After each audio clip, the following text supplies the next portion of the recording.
ابو اسحاق سعد بن ابی وقاص جو ان 10 صحابہ میں سے ایک ہیں جنہیں جنت کی خوشخبری دنیا میں ہی دے دی گئی تھی، وہ فرماتے ہیں کہ میری بیمار پرسی کے لیے حجۃ الوداع کے سال رسول اللہ صلی اللہ علیہ وسلم میرے پاس تشریف لائے۔ مجھے اس وقت شدید درد تھا۔ آپ دیکھ رہے ہیں کہ میرا درد کیسی شدت اختیار کر گیا ہے۔ میں صاحب مال ہوں، لیکن میری وارث صرف میری ایک ہی بیٹی ہے۔ کیا میں اپنے مال کا 2/3 حصہ خیرات کر دوں؟ آپ نے فرمایا نہیں۔ میں نے کہا آدھا مال؟ آپ نے فرمایا نہیں۔ میں نے کہا پھر یا رسول اللہ 1/3 مال صدقہ کر دوں؟ آپ نے فرمایا تیسرا حصہ تم خیرات کر سکتے ہو، اور یہ تیسرا حصہ بھی زیادہ یا بڑا ہے، اس لیے کہ تم اپنے وارثوں کو صاحب حیثیت چھوڑ کر جاؤ، یہ اس سے بہتر ہے کہ تم انہیں کنگال کر کے جاؤ اور وہ لوگوں کے سامنے ہاتھ پھیلاتے پھریں۔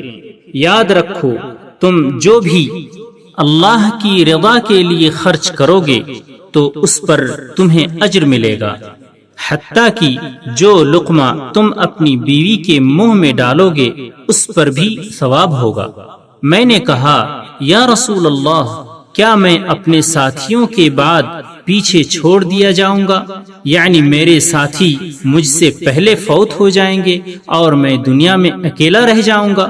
آپ نے فرمایا کہ اگر ایسا ہوا بھی تو کیا، یہ تمہارے حق میں اچھا ہی ہے، اس لیے کہ ساتھیوں کی وفات کے بعد جب تم ان کے پیچھے رہ جاؤ گے تو جو بھی عمل اللہ کی رضا کے لیے کرو گے اس سے تمہارے درجے میں زیادتی اور بلندی ہی ہوگی، نیز شاید تمہیں مزید زندگی گزارنے کا موقع دیا جائے، حتیٰ کہ کچھ لوگ یعنی اہل ایمان تم سے فائدہ اٹھائیں گے اور کچھ دوسرے لوگوں یعنی کافروں کو تم سے نقصان پہنچے۔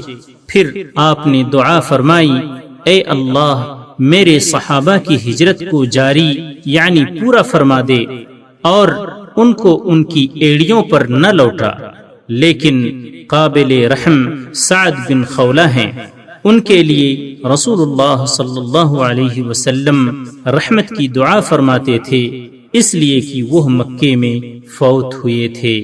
بخاری و مسلم۔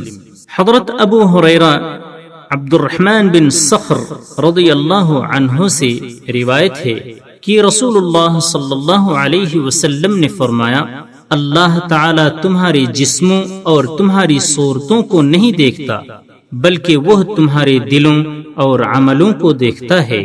مسلم۔ سبسکرائب کیجئے ہمارے چینل اور دبائیے بیل کا آئیکن تاکہ آپ کو ریگولر نوٹیفیکیشن اپڈیٹس مل سکے۔